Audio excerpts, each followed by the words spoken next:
के क्लास में हम पवन के कार्य और उससे उत्पन्न शिलाकृतियों का वर्णन करने वाले हैं। तो चलिए स्टार्ट करते हैं अपनी आज की क्लास। तो हम सबको पता है कि जब पवन का वेग बहुत तीव्र होता है तो वो अपने रास्ते में आने वाली धूल, मिट्टी, रेत वगैरह है और आप देखोगे कि जो चट्टानों के जो छोटे छोटे कण हैं उनको अपने साथ ले जाती है। और जो हमारी भूक्रस्ट है, भूक्रस्ट का जो ऊपरी भाग है जहाँ पे रेत, मिट्टी वगैरह है, तो उसको अपने साथ उड़ा के ले जाती है। लेकिन हमें पता है कि जिस एरिया में पानी ज्यादा है, आर्द्रता ज्यादा है, वहां पे इरोजन कम होता है, अपरदन कम होता है। जबकि हम कंपैरिजन करके देखें जो मरुस्थलीय एरिया है, तो उस मरुस्थलीय एरिया में जो पवन का वेग है वो तीव्र होने से बहुत ज्यादा अपरदन की क्रियाएं देखने को मिलती है। तो इसी तरह से जो हमारा मरुस्थलीय एरिया है वहां पे कुछ यहाँ जो हमारी शिलाकृतियां हैं वो बनती है। इसके अंदर क्योंकि हमें पता है कि हमारा जो मरुस्थल है वहां पे शुष्क मरुस्थल है और एक है अर्ध शुष्क मरुस्थल। अर्ध शुष्क मरुस्थल जहां पे थोड़ी बहुत बारिश होती रहती है, ठीक है। तो हमारे यहाँ पे पवन के कार्यों के द्वारा दो प्रकार की आकृतियां बनेगी। एक तो शुष्क क्षेत्र में, दूसरा है अर्ध शुष्क क्षेत्र में जहां पे थोड़ा बहुत पानी होता है। तो यहाँ पे जो पहले हमारी जो आकृतियां हम देखेंगे वो देखेंगे अपरदनात्मक, शुष्क क्षेत्रों में अपरदनात्मक और निक्षेपण। कह सकते हो कि आप इरोजनल जो लैंडफॉर्म्स है, या फिर आप देखोगे डिपोजिशनल, मतलब जो वेग पवन चलती है तो वो अपरदन करती हुए चलती है, तो उससे कौन कौन सी शिलाकृतियां बनेगी। और जब वो उस रेत मिट्टी को जो उड़ा के लाई है उसको डिपॉजिट करती है, उसको बिछाना शुरू कर देती है, तो कौन कौन सी आकृतियां बनती है। इससे पहले हम बात कर लेते हैं कि हमारा जो पवन है, पवन जब चलती है तो ये अपना जो पूरा प्रोसेस है, पूरी प्रक्रिया है, तीन माध्यम से जो है इरोजन करते हुए चलती है। पहले यहाँ पे आती है अपवहन। अपवहन आप ये कह सकते हो डिफ्लेशन। डिफ्लेशन मींस कि जब ये चलती है तो अपने रास्ते में आने वाली जो रेत, मिट्टी है उसको उड़ाकर आगे की तरफ ले जाती है, ठीक है। अब जब इसको आगे की तरफ ले जाते हैं उसको अपवहन कहते हैं। मतलब जो हमारा जैसे आप देखोगे कि जो हमारी ये मिट्टी है, यहाँ से लगातार मिट्टी को उड़ाते हुए लेके चलती है, तो यहाँ पे जो है ना गहरे गर्तों का निर्माण भी ये कर देती है। तो यहाँ पे लगातार यहाँ पे इस एरिया में जो है अपरदन करता रहता है, यहाँ के मिट्टी गढ़ को उड़ा के लेके जाती रहती है, ठीक है। तो इस तरह की क्रियाएं होती है। दूसरे यहाँ पे हमारा आता है अपघर्षण, यू कैन से एब्रेशंस, मतलब अपघर्षण। अपघर्षण का मतलब जब पवन चलती है तो बीच में मान लीजिए कोई चट्टान आ गई, तो जो पवन है, पवन अपने साथ कंकर पत्थर, मैंने लास्ट क्लास में बताया था, तो पवन जब चलती है अपने साथ कंकर पत्थर वगैरह लेके चलती है, तो जो भारी कण होते हैं पवन के साथ, तो ये पवन के भारी कण नीचे की तरफ रगड़ खाते हुए चलते हैं, जबकि जो हल्के कण होते हैं धूल वगैरह, तो ये ऊपर की तरफ चलते रहते हैं। तो नीचे वाले जो कण है, जो मोटे कण है, तो रास्ते में आने वाली जो चट्टाने हैं, इन चट्टानों से लगातार टकराते रहते हैं, तो यहाँ में इनका अपरदन करते रहते हैं। तीसरा हमारा आता है सन्निकर्षण, या फिर आप कह सकते हो एट्रिशन। एट्रिशन मतलब कि जब यहाँ से जब पवन चलेगी तो भारी कण नीचे की तरफ लेके जाएगी, नीचे से घिसटाते हुए लेके जाएगी, इसके साथ साथ वो घिसटते चल रहे हैं, तो यहाँ पे अपघर्षण करते हुए चल रहे हैं, प्लस में जो कण है, मोटे कण है, वो एक दूसरे से टकराते हुए भी चल रहे हैं। तो जब वो टकराते हुए चलेंगे तो उनमें भी तो टूट फूट होती रहेगी, तो वो भी एक दूसरे के साथ टकराते हुए टूटते चले जाते हैं, तो उसको बोलते हैं सन्निकर्षण, ठीक है। ये तो बात की हमने प्रोसेस की। अब जब प्रोसेस कंप्लीट हो जाता है तो हमें जानना जरूरी है हमारा कि यहाँ पे कौन कौन से फैक्टर जो है वो इफेक्ट हो जाते हैं। तो हमें हमारा जो पहला फैक्टर आता है ना, वो आता है कि पवन का वेग। जब यहाँ पे जो है अपरदन की क्रियाएं उस क्षेत्रों में होती है जहाँ पे पवन वेग बहुत ज्यादा होता है, ठीक है। दूसरा यहाँ पे देखेंगे कि सेल संरचना कैसी है। अगर हमारी जो सेल है उसकी संरचना कोमल चट्टानों से हुई है तो बहुत जल्दी इसका अपरदन हो जाएगा।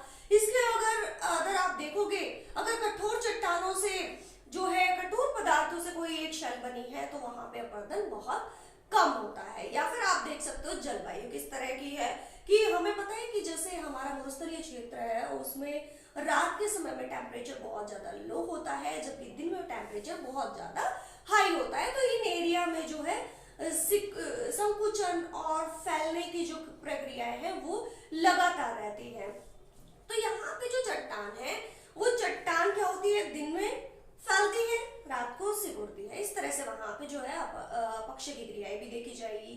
या फिर आप देखोगे कि मरुस्थलीय अर्ध मरुस्थलीय क्षेत्रों में दिन में बहुत ज्यादा टेम्परेचर होता है। बहुत ज्यादा टेम्परेचर होने से जो चट्टानें हैं वो बहुत ज्यादा गर्म हो जाती है। लेकिन जब थोड़ी बहुत बारिश आती है तो जैसे जो गर्म चट्टान है, गर्म चट्टान पर बारिश के छींटे पड़ते हैं तो वो एक जैसे प्याज का छिलका होता है ना, प्याज की पपड़ियां, उस तरह से पपड़ी सी उसमें फटने लग जाती है। तो इस तरह से भी हमारा जो अपरदन है चट्टानों का होता है। तो यहाँ पे अगर आप देखते हो पवन शुष्क क्षेत्रों में चलती है, तो शुष्क क्षेत्रों में दो तरह की शिलाकृतियां निर्मित करेगी, अपरदनात्मक और निषेधात्मक। इसके अगर आप देखोगे कि अर्ध शुष्क क्षेत्र है वहां पे भी कुछ शिलाकृतियां बनाएगी जो जल द्वारा निर्मित होगी। तो पहले अब हम वर्णन करने वाले हैं अपरदनात्मक शिलाकृतियों का, या फिर इरोजनल लैंडफॉर्म्स हम देखने वाले हैं। ठीक है, जो पवन है, पवन कौन कौन सी यहाँ पे लैंडफॉर्म बनाती है, तो इसी में हमारी पहली लैंडफॉर्म आती है अपरदनात्मक कार्यों में।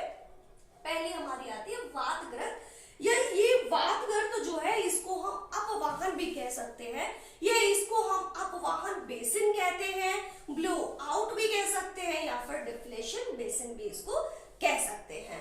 तो अभी देखिए वातग्रत कैसे बनता है, हर किस तरह की शेप यहाँ पे बनती है। जब यहाँ पे जो पवन है, पवन तीव्र वेग से मरुस्थलीय एरियो में जब चलती है, किसी एक शुष्क क्षेत्र में जब प्रवाहित होती है, तो यहाँ पे ये जो है ये रेतीला इलाका मतलब शुष्क क्षेत्र है। इस जो शुष्क क्षेत्र में लगातार पवन का वेग जो है वो तीव्र गति से होता है। तो ये क्या करेगी, यहाँ पे जो है इस क्षेत्र का ऐसे अपरदन करते हुए चलेगी और ये आकृति जो है लगातार बढ़ती चली जाएगी। तो यहाँ पे इस तरह की एक आकृति बनेगी। तो ये जो आकृति है इसको वातग्रत कहते हैं। और ये देखिए यहाँ पे ये भी ध्यान रखना कि ये जो वातग्रत है या फिर इसको अपवाह बेसिन बोल रहे हैं, तो ये अपवाह बेसिन है ना, जो हमारा मरुस्थलीय क्षेत्र है, मरुस्थलीय क्षेत्रों में ऊपर की तरफ तो मरुस्थल होता है, मिट्टी होती है, लेकिन उसके नीचे जो है हमारा भूमिगत जल होता है। और यहाँ पे ये जो चट्टाने हैं ये जलयुक्त होती है, और ये जो वातग्रत है इतना गहरा हो जाता है कि यहाँ पे जो हमारा जल क्षेत्र है वो इसकी सीमा निर्धारित करता है। इसका अगर सबसे बड़ा एग्जाम्पल देखोगे ना तो कतारा गर्त है, जिसकी जो गहराई है ना वो 420 फीट तक भी है। ठीक है, तो सबसे बड़ा एग्जाम्पल हमारा अपवाह बेसिन का आ जाता है कतारा गर्त। और इसकी शेप कैसे बनती है, यहाँ पे इस तरह से। तो यहाँ से हवा चलेगी और इस क्षेत्र से जो है लगातार अपरदन करते हुए आगे की तरफ बढ़ेगी। तो ये हमारी आकृति हो जाती है वातग्रत की। दूसरा आता है हमारा छत्रक शिला या गारा। अब छत्रक शिला या गारा किस तरह से बनता है, तो यहाँ पे देखिए जो हमारी पवन जब चलती है तो वो अपने साथ भारी जो कण होते हैं ना वो जमीन के साथ रगड़ खाते हुए आगे की तरफ बढ़ते हैं। और जब ये रगड़ खाते हुए आगे की तरफ बढ़ते हैं ना तो नीचे वाली जो हमारे बीच में कोई चट्टान आई उस चट्टान का नीचे की तरफ से बहुत ज्यादा अपरदन कर देते हैं। और नीचे की तरफ अपरदन ज्यादा करते हैं, लेकिन जो ऊपरी हिस्सा है ना वहां पे अपरदन बहुत कम कर पाते हैं। तो इस तरह की एक शेप बनती है। जो कठोर जो हमारी चट्टाने हैं, बीच में जैसे पवन चली, बीच में चट्टान आई, उस चट्टान के नीचे वाले हिस्से को तो बहुत ज्यादा अपरदित कर देंगी, लेकिन जो ऊपर वाला हिस्सा है इसका अपरदन बहुत ज्यादा नहीं हो पाता है। तो इस तरह से हमारा जो छत्रक शिला है या फिर इसको आप सहारा मरुस्थल में गारा भी कहते हैं, तो ये जो हमारा शेप है ये बनती है, जिसको जो जर्मनी है, जर्मनी में पिटजेफल्सन भी कहते हैं। ठीक है, नाम का ध्यान रखना, सहारा में गारा, ठीक है, और आप देखोगे जर्मनी में पिटजेफल्सन। इसी तरह से जो हमारा वातग्रत है, वातग्रत को अगर आप देखोगे यूएसए में, तो वातग्रत को यूएसए में बफेलो वॉलेस कहते हैं, जबकि मंगोलिया में इसका जो वृत्ताकार हो जाता है, बड़े रूप में निकल के आता है, उसको पांग कियांग कहते हैं। तो ये ध्यान रखना, यूएसए के का जो ग्रेट प्लेन वाला एरिया है वहां पे इसको बोलते हैं बफेलोज वॉलोस। और इसके अगर आप देखोगे मंगोलिया में इसका जो रूप है वो विस्तृत हो जाता है, उसको बोलते हैं पांग कियांग।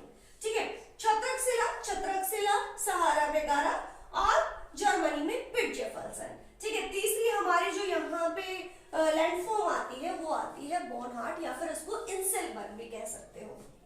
तो ये इंसेलबर्ग कैसे बनता है? तो यहाँ पे देखिए जो हमारा मरुस्थलीय एरिया है, उस मरुस्थलीय एरिया में जब पवन प्रवाहित तो होती है, बीच में छोटी छोटी यहाँ पे जो है चट्टानें खड़ी रहती हैं। तो ये चट्टानें ना इस तरह से प्रतीत होती है कि ये हमारा कोई मरुस्थल है। इस मरुस्थल में जैसे समुद्र में कोई द्वीप होता है ना, उस समुद्र में द्वीप की तरह से खड़ी दिखाई देती है। तो ये जो छोटे छोटे अवशिष्ट पहाड़ियों से दिखाई देती है, जो समुद्र में द्वीप के जैसे दिखाई देती है, इसी को हम बोलते हैं इंसेलबर्ग या फिर बॉर्नहार्ट इसको कहा जाता है। अब देखिए नेक्स्ट जो हमारी शेप आती है वो आती है किसकी? ये आती है हमारी जूजन। अब जूजन क्या होती है? अब देखिए जो हमारा मरुस्थलीय क्षेत्र है उसमें अगर जो चट्टानें हैं वो समानांतर रूप से, मतलब यहाँ पे एक कॉमन चट्टान, फिर एक कठोर चट्टान, एक कॉमन और एक कठोर, इस तरह की जो हमारी चट्टानें हैं वो समानांतर रूप से बिछी हुई होती हैं। तो यहाँ पे जो हमारी कोमल चट्टान है, इस कोमल चट्टान का जो अपवर्तन है वो बहुत ज्यादा हो जाता है, जबकि जो नीचे वाली जो चट्टान है कठोर चट्टान है, इस कठोर चट्टान का अपवर्तन बहुत कम हो पाता है। तो यहाँ पे जो है कुछ इस प्रकार की ये शेप बनती है। मतलब आप ये कह सकते हो जैसे शाही की दवात होती है ना, उस शाही की दवात की तरह की एक शेप बनती है जिसको बोलते हैं जूजन।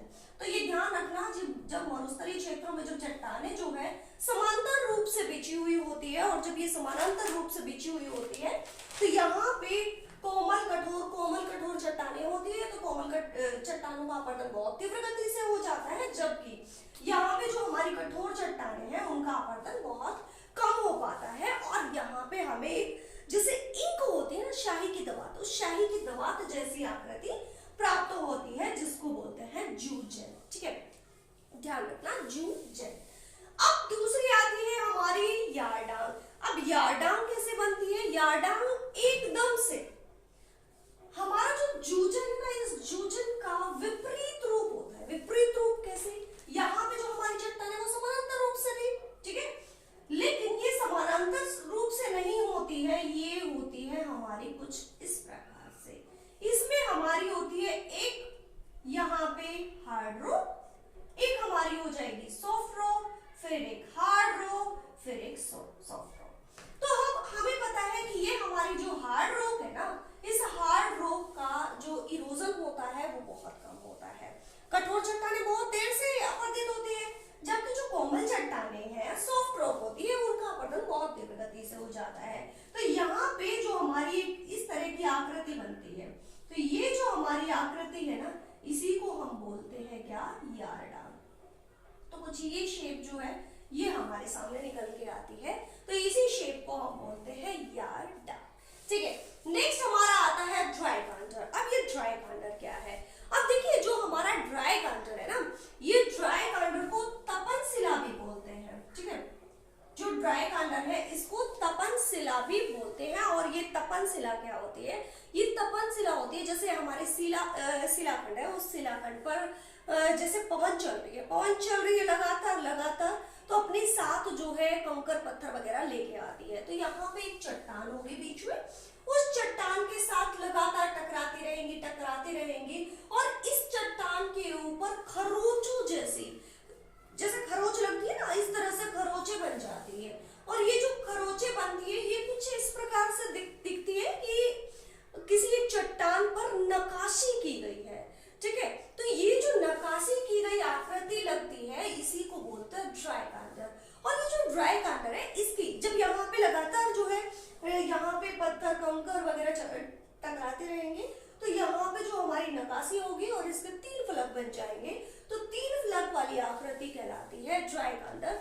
जबकि यहाँ पे अगर 8 फलक बन जाएंगे तो उस 8 फलक वाली जो आकृति है उसको बोलते हैं वेंटिफैक। ठीक है, ध्यान रखना, 3 फलक वाली आकृति ड्राई कांटर, 8 फलक वाली जो आकृति है उसको वेंटिवर्क कहते हैं। ये बात ध्यान रखना। अब आते हैं जालीदार शिला। अब ये जालीदार शिला कैसे बनती है, या फिर जो हमारा स्टोन लैटिक है ये कैसे बनता है? तो जालीदार शिला अभी मैंने आपको बताया था चतरक या गारा। तो यहाँ पे जो हमारी चट्टान है, चट्टान का लगातार अपवर्तन होता रहेगा। तो हमें पता है कि जो नीचे वाली शेप है यहाँ पे जो मोटे मोटे जो कण है वो धरती के साथ, जो हमारी भूमि है भूमि के साथ रगड़ खाते हुए चलते हैं, या फिर जो हमारे बीच में कोई चट्टान आ गई तो लगातार उसके साथ टकराते रहेंगे और टकराते रहेंगे।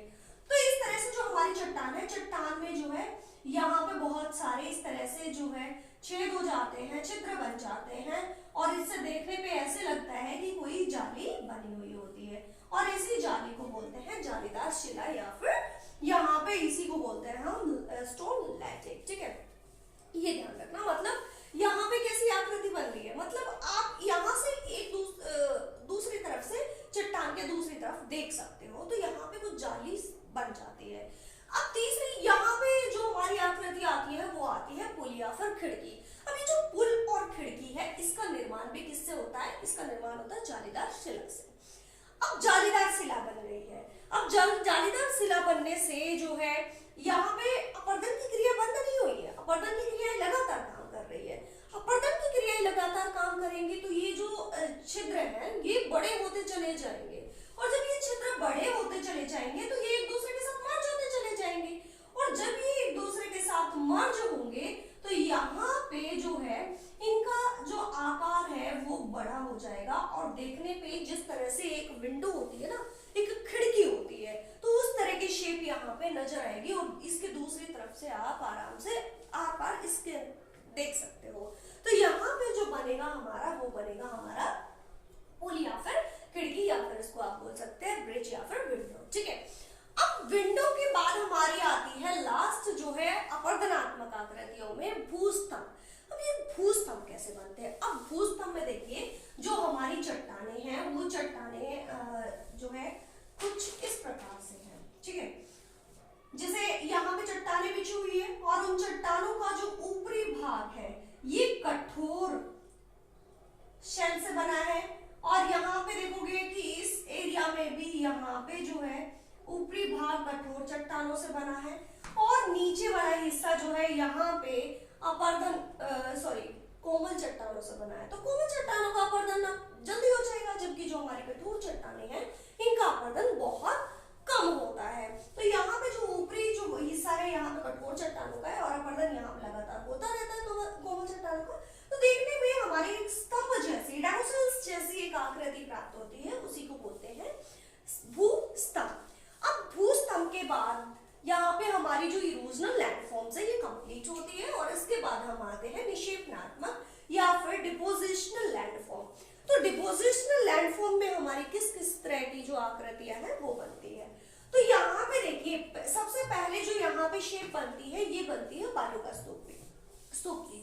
अभी बालू का स्तूप कैसे बनेगा, जैसे अब हमें पता है कि यहाँ से जो है पवने आगे की तरफ, क्योंकि पवन का वेग तीव्र है, मरुस्थल एरिया में पवन तीव्र गति से प्रवाहित होती है, तो यहाँ पे जो पवन है वो तीव्र गति से प्रवाहित होगी, तीव्र गति से यहाँ पे प्रवाहित हो रही है। तो आगे की तरफ जब ये बढ़ती है, जैसे यहाँ से आगे बढ़ी, तो जैसे जैसे इसकी का जो वेग है वो कम होता चला जाएगा, तो ये अपने साथ जितना भी यहाँ पे इरोजनल जो पदार्थ लेके आई है उसका डिपोजिशन करना शुरू कर देगी, और डिपोजिशन करती चलेगी। तो यहाँ पे जो है जब डिपोजिशन करती है तो यहाँ पे बालू का स्तूप बनते हैं, या फिर इसको आप कहते हो सैंड दून। ठीक है, तो यहाँ पे कुछ इस तरह से जो मिट्टी है, मिट्टी का जमाव हो जाएगा, और ये जो मिट्टी का जमाव हुआ ना ये एक मतलब आप ये नहीं कह सकते कि यहाँ पे स्थायी रूप से हो गया है, तो इसका भी स्थानांतरण जो है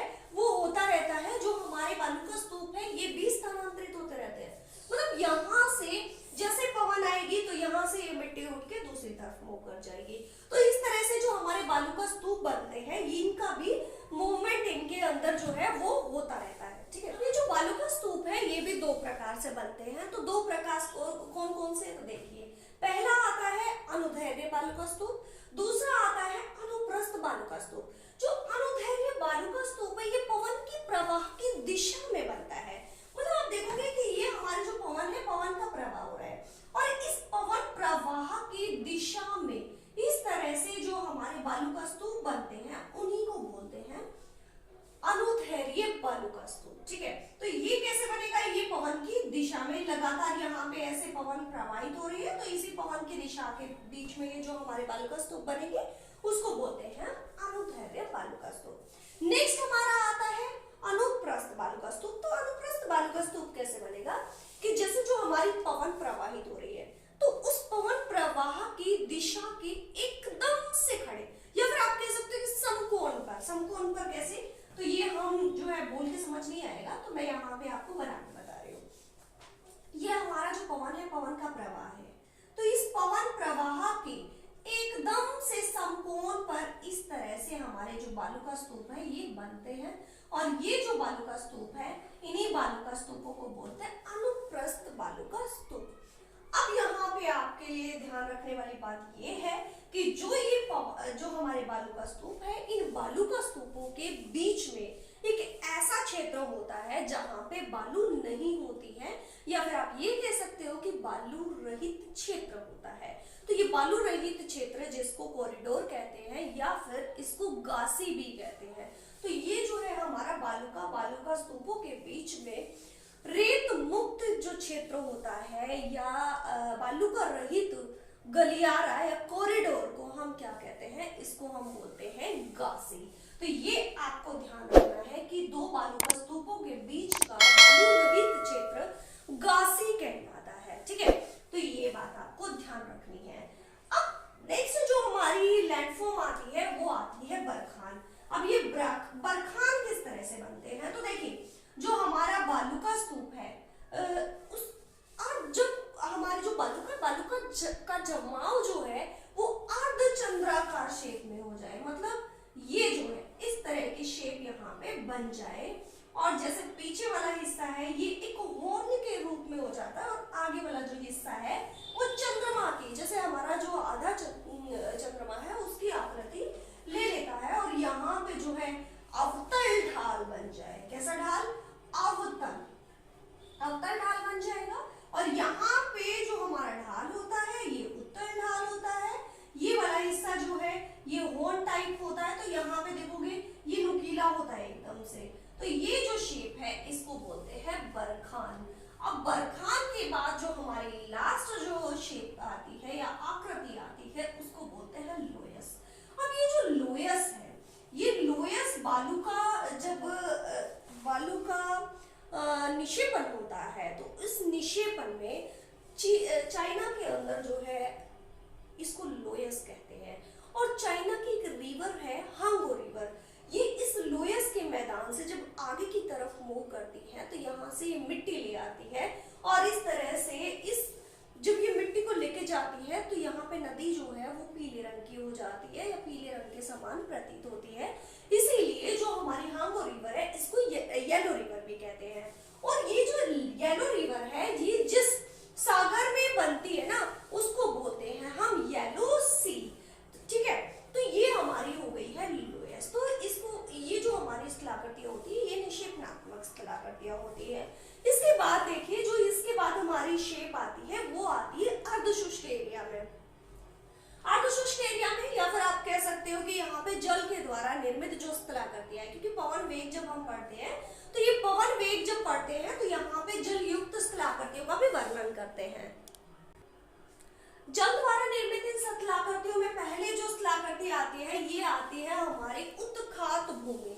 तो ये उत्खात भूमि जो है ना, ये जैसे हमारा जो मरुस्थलीय एरिया है उस मरुस्थलीय एरिया में जब कोई नदी प्रवाहित होती है तो वहां पे कुछ उबड़ खाबड़ जो स्थलाकृतियां हैं उनका निर्माण हो जाता है। इस तरह की आकृति अगर आप जैसलमेर की तरफ जाओगे तो वहां पे भी इस तरह की जो शेप्स है वहां पे भी देखने को मिलती है।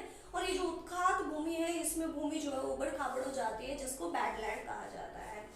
अब नेक्स्ट हम आते हैं, अब ये जो जल द्वारा निर्मित स्थलाकृति है ना इसको हम नीचे से पढ़ना स्टार्ट करते हैं। नीचे से क्यों? क्योंकि आपको बड़े अच्छे से समझ आएगा। अब देखिए जो हमारा पर्वत है, हमारा जो पर्वत है इन पर्वतों के बीच में यहाँ पे हमारा जो पर्वत है पर्वतों के बीच में यहाँ से नदियां प्रवाहित होती है और इसका जो बीच का क्षेत्र है इसको बोलते हैं हम बालसन। तो पर्वतों से घिरी आकृति बालसन कहलाती है, ठीक है, ये ध्यान रखना। तो पर्वतों से घिरी हुई जो हमारी आकृति है उसको बालसन कहते हैं। अब ये जो बालसन है इस बालसन में जैसे यहाँ से नदियां प्रवाहित होती है तो पहाड़ी है तो इस पहाड़ी का नीचे से स्टार्ट करते हैं। ये जो बालसन है, बालसन का जब से यहाँ से कोई पहाड़ी का जब कटाव होता है तो सबसे पहले जो हमारी आकृति होती है ना, उस आकृति को बोलते हैं पलाया। पलाया एक तरह से आप ये कह सकते हो कि झील होती है, अस्थायी झील होती है, ठीक है। तो ये हमारे जो पहाड़ है, यहाँ पे एक छोटी सी, यहाँ पे बालसन है, इस बालसन से ऊपर इस एरिया में एक छोटी सी झील का निर्माण हो जाएगा। और ये जो झील है ना, ये अधिक, इसमें लवण की मात्रा बहुत ज्यादा होती है, और जब ये लवण की मात्रा बहुत ज्यादा होती है तो इसको सैलिनास कहते हैं, ठीक है। तो अधिक नमक वाली जो हमारी पलाया होती है उसको क्या कहते हैं, हम सैलिनास कहते हैं, ठीक है। अब जैसे ही सैलिनास से जब आप ऊपर की तरफ जाते हो तो हमारी यहाँ पे पलाया है, पलाया जो नमकीन झील होती है। इस नमकीन झील से जब ऊपर वाले इस क्षेत्र को देखते हो तो यहाँ पे हमारा जो है बजादा, और बजादा से ऊपर वाली जो शेप है इसको बोलते हैं पेडिमेंट। पेडिमेंट मतलब आप ये कह सकते हो कि हमारा जो पलाया, पलाया और पेडिमेंट, पेडिमेंट से ऊपर वाला जो ढाल है वो तीव्र होता है, नीचे की तरफ मध्य ढाल शुरू हो जाता है, और पेडिमेंट और पलाया के बीच का क्षेत्र बजादा कहलाता है। और पेडिमेंट से ऊपर जब आप जाते हो तो नदियां जो है यहाँ पे बेडलैंड बनाती है, तो इसको बोलते हैं उत्खात भूमि, ठीक है। नीचे बालसन, बालसन के ऊपर पलाया जो एक झील होती है, फिर पलाया से ऊपर बजादा, बजादा से ऊपर पेडिमेंट, और पेडिमेंट से ऊपर उत्खात भूमि, ठीक है। तो ये थी हमारी जल द्वारा निर्मित स्थलाकृतियां। अब ये जो जल द्वारा निर्मित स्थलाकृतियां हैं, इसके अंदर मैंने यहाँ पे आपको जो है इम्पोर्टेंट फैक्टर जो है यहाँ पे मेरा छूट गया है, कौन सा, बालुका स्तूपों का। तो ये बालुका स्तूप ऐसे पूछ सकते हैं कि यहाँ पे झाड़ियों के पीछे निर्मित बालुका स्तूप है उसको क्या कहते हैं, या फिर हमारे जो लघु गर्त है, लघु गर्तों के पीछे छिपे जो बालुका स्तूप है उनको क्या कहते हैं। तो ये ध्यान रखना, झाड़ियों के पीछे जो हमारा बालुका स्तूप होता है, क्योंकि हम जो हमारी जो पवन चलती है, बीच में कोई झाड़ी आ गई है तो उसने बैरियर क्रिएट कर दिया है, रुकावट क्रिएट कर दी है, तो वहां पे मिट्टी का जमाव हो जाएगा। तो यहाँ पे जो हमारा झाड़ियां हैं, झाड़ियों के पीछे जो हमारा बालुका स्तूप बनता है उसको बोलते हैं नेमखा। और इसके अंदर आप देखोगे लघु गर्तों के पीछे जो हमारा बालुका स्तूप बनता है उसको लूनेट कहते हैं। और जब मोटी रेत का बिछाव हो जाता है तो उसको बोलते हैं हैंडब्रेक स्तूप। और इसके बाद जब इसका विस्तृत रूप विस्तृत हो जाता है ना, जो मोटे जो हमारे मिट्टी के गाढ़ हैं उनका विस्तृत रूप हो जाता है, उसको द्रास कहते हैं, ठीक है। तो ये हो गया हमारा बालुका स्तूप। अब हमारी कुछ स्पेशल यहाँ पे आकृतियां बनती हैं पवन के कार्यों के द्वारा। तो यहाँ पे देखिए, जब पवन के कार्य या पवन जो है, पवन जो मरुस्थलीय एरिया है, उष्ण क्षेत्रों में यहाँ पे जो है कुछ आर्द्र क्षेत्र है, वर्षा वगैरह हो जाते हैं, तो वर्षा वगैरह के क्षेत्र में अपक्ष निर्मित कुछ स्थलाकृतियों का निर्माण होता है, जिसमें पहली जो हमारी आकृति आती है ये आती है टेफोनी। अब ये टेफोनी का निर्माण कैसे होता है, ये जो टेफोनी है ये उष्ण क्षेत्रों में रासायनिक अपक्ष की क्रिया के द्वारा कुछ कंदराओं का निर्माण हो जाता है, ठीक है। अब देखिए, उष्ण आर्द्र क्षेत्रों में जो हमारा रासायनिक अपक्ष होगा, उस रासायनिक अपक्ष के द्वारा बहुत सारी कंदराएं बन जाएंगी, और वो जो कंदरा होती है उन्हीं को क्या बोलते हैं, टेफोनी बोलते हैं, ठीक है। दूसरी हमारी आती है मरु वॉनिश, या फिर आप इसको कह सकते हैं डेजर्ट वॉनिश। तो ये डेजर्ट वॉनिश कैसे बनती है, तो यहाँ पे आप देखोगे जो हमारी चट्टानी क्षेत्र है वहां पे पॉबुल हो गया, कैबुल हो गया, बोल्डर हो गया, तो इस तरह से जो हमारी चट्टानें हैं, इन चट्टानों पर बोल्डर, पैबुल वगैरह के ऊपर जो है यहाँ पे लाल और काले रंग की कुछ जो आप देखोगे कि कोटियां वगैरह बन जाएंगे, ठीक है। तो ये जो हमारी कोटियां जो बनी है इन्हीं को हम क्या बोलते हैं, मरु वॉनिश बोलते हैं, ठीक है। अब लास्ट हमारी जो आकृति आती है ये आती है ड्यूरी क्रस्ट। तो ये ड्यूरी क्रस्ट कैसे बनता है, तो ड्यूरी क्रस्ट बनता है जैसे हमारा जो बालुका क्षेत्र है, रेत क्षेत्र है, रेत वाला एरिया है, इस रेत वाले एरिया में बारिश होगी, पानी खिसक के कहाँ जाएगा, पानी जो है वो नीचे की तरफ चला जाएगा, और नीचे की तरफ जो है हमारा जो जलयुक्त क्षेत्र है वहां पे कठोर सतह बन जाएगी, और वो जो कठोर सतह बनी उसी को बोलते हैं ड्यूरी क्रस्ट, ठीक है। तो यहाँ पे पानी का जमाव नीचे की तरफ होता है, और नीचे की तरफ जो हमारे खनिज है, खनिजों को भी नीचे की तरफ ले जाता है, और जिससे एक ठोस सतह का निर्माण होता है, जिसको बोलते हैं ड्यूरी क्रस्ट। तो ये थे हमारे पवन से जो हमारा स्थलाकृतियां बनती है, और जो हमारा पवन के साथ साथ, पवन वेग के साथ साथ, क्योंकि मरुस्थलीय क्षेत्रों में दो तरह से काम होता है, एक तो शुष्क क्षेत्र होता है, एक यहाँ पे होता है हमारा आर्द्र क्षेत्र, अर्ध शुष्क आप कह सकते हो, क्योंकि इस एरिया में थोड़ी बहुत बारिश वगैरह हो जाती है। तो दो तरह की आकृतियां यहाँ बनती है, पहली आती है निक्षेपणात्मक, फिर अपवर्तनात्मक। दूसरी यहाँ पे आप देखोगे कि जल युक्त क्षेत्रों में भी हमारी स्थलाकृतियां बनती है, जिसमें हमने देखा बालसन, उत्खात भूमि, प्लाया, बजादा, ठीक है, इस तरह से, या फिर पेडिमेंट, ये इस तरह की आकृतियां होती है। और कुछ अपक्ष के द्वारा भी यहाँ पे, क्योंकि इस एरिया में अपक्ष की क्रियाएं भी बहुत ज्यादा तीव्र होती है, तो यहाँ पे टेफोनी, मरुगोनिश, या फिर आप देखोगे ड्यूरीक्रस्ट जैसी आकृतियां यहाँ पे बनती है। तो आई होप कि आपको अच्छे से समझ आ गया होगा। अगर आपको ये वीडियो अच्छा लगता है तो लाइक शेयर सब्सक्राइब जरूर करिएगा। तो मिलते हैं नेक्स्ट वीडियो में, तब तक के लिए धन्यवाद।